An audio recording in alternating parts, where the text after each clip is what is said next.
আসসালামু আলাইকুম।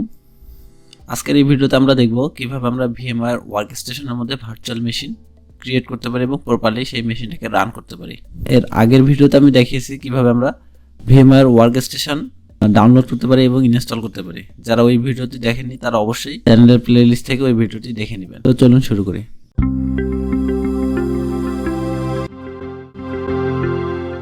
Virtual machine create করার জন্য আমরা প্রথমে VMware ওয়ার্কস্টেশন সফটওয়্যারটা ওপেন করব।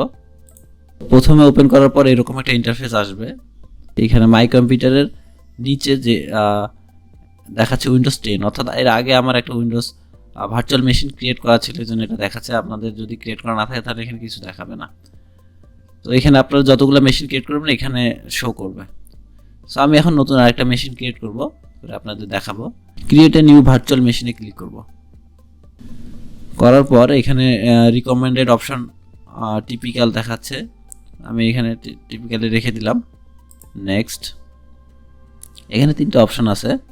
আমরা চাইলে আইএসও ফাইলটা এখনই এখান থেকে সিলেক্ট করে দিতে পারি, অথবা আমরা চাইলে এটা পরে সিলেক্ট করে দিতে পারি। তো আমি এখানে I will install the operating system letter এই অপশনটা সিলেক্ট করলাম। করার পর নেক্সট। এরপর দেখাচ্ছে যে আমরা কোন অপারেটিং সিস্টেম এখানে ইনস্টল করব।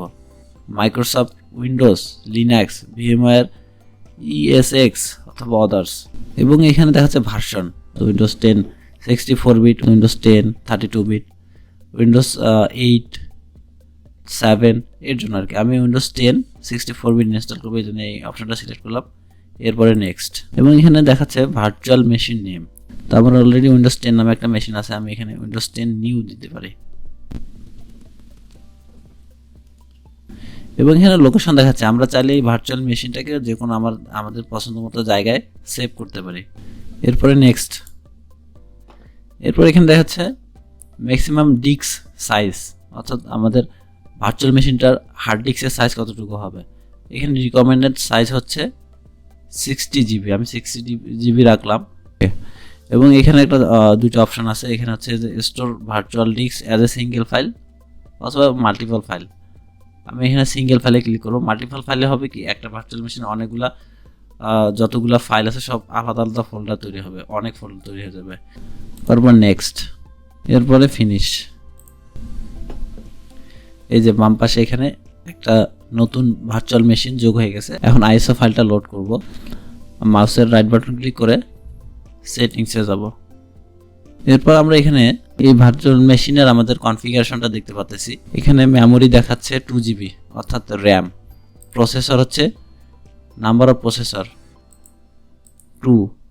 এখানে আমরা প্রসেসরের নাম্বার বাড়াতে পারি, কমাতে পারি। এখানে কোর, প্রসেসরের কোর কয়টা দেবে সেটা এখানে দেখাচ্ছে। আমরা চাইলে সর্বোচ্চ 32 পর্যন্ত দিতে পারি, তো আমি এখানে 1 করে রাখলাম। আমি এখন এখানে আইএসও অপারেটিং সিস্টেমটাকে অ্যাড করব। এই জায়গায় ইউজ আইএসও ইমেজ ফাইল, এখান থেকে আমি ব্রাউজ করে আইএসও ইমেজ ফাইলটা আমি দেখাই দেব। উইন্ডোজ 10 আইএসও আমি সিলেক্ট করলাম। এরপরে ওকে করার পর power on this virtual machine.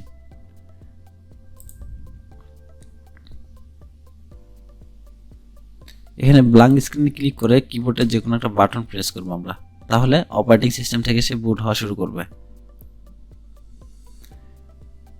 এবার অ্যাজ ইউজুয়াল আমরা উইন্ডোজ যেভাবে সেট আপ করি সব সেম প্রসেসে এটাকে সেট আপ করতে হবে। আমি ভিডিওটাকে একটু ফাস্ট ফরওয়ার্ড করতেছি।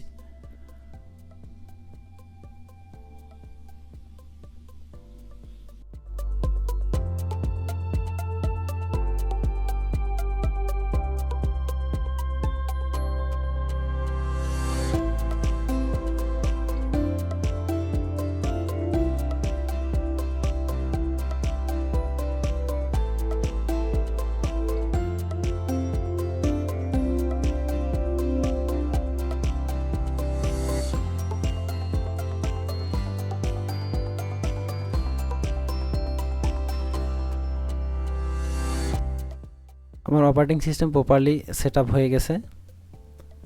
এখন আমরা এটাকে প্রপারলি ব্যবহার করতে পারবো। এখন আমাদের ভার্চুয়াল মেশিন রেডি। আমরা ফিজিক্যাল মেশিন অপারেটিং সিস্টেম যেভাবে ব্যবহার করতাম আমরা এটাকেও সেভাবেই ব্যবহার করতে পারবো। তো ধন্যবাদ সবাইকে ভিডিওটা শুরু থেকে শেষ পর্যন্ত ধৈর্য সহকারে দেখার জন্য। এবং নেটওয়ার্কিং রিলেটেড সমস্ত video, CommCI+, CCNA, Red Hat, Linux, Windows server, MikroTik এই রিলেটেড ভিডিও পেতে আমার চ্যানেল অবশ্যই সাবস্ক্রাইব করে পাশে থাকবেন। ধন্যবাদ সবাইকে। আসসালামু আলাইকুম।